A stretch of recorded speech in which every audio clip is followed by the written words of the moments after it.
School बसमध्ये CCTV tracking प्रणाली बंधनकारक. नियमांचे उल्लंघन झाल्यास वाहनाचा परवाना रद्द. शालेय विद्यार्थ्यांच्या सुरक्षिततेला सर्वोच्च प्राधान्य देत प्रत्येक शालेय बसमध्ये सीसीटीव्ही डिजिटल सेफ्टी मॉनिटरिंग प्रणाली पॅनिक बटन बंधनकारक केलं आहे. परिवहन विभागाने शालेय बसचे भाडे निश्चित केलेले असून आता विद्यार्थ्यांकडून मासिक भाडे आकारले जाणार आहे. पूर्ण वर्षाची एक रकमी आगाऊ रक्कम घेण्यास मनाई करण्यात आलेली असून नवे धोरण येत्या शैक्षणिक सत्रापासून लागू केले जाणार आहे.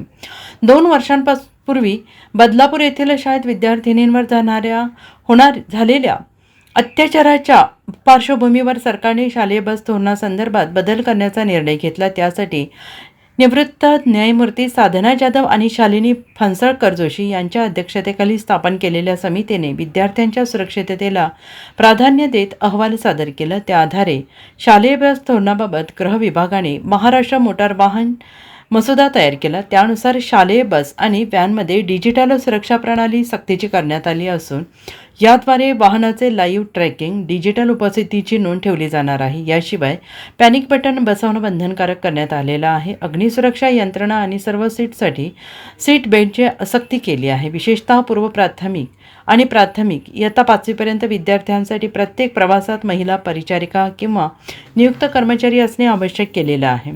शालेय वाहतूक समिती बस भाडे सुरक्षितता आणि सेवा यांच्या अंमलबजावणीवर लक्ष ठेवणार आहे. पालकांच्या तक्रारींच्या निवारणाची जबाबदारी या समितीवर असेल. Bureau report SBN Marathi.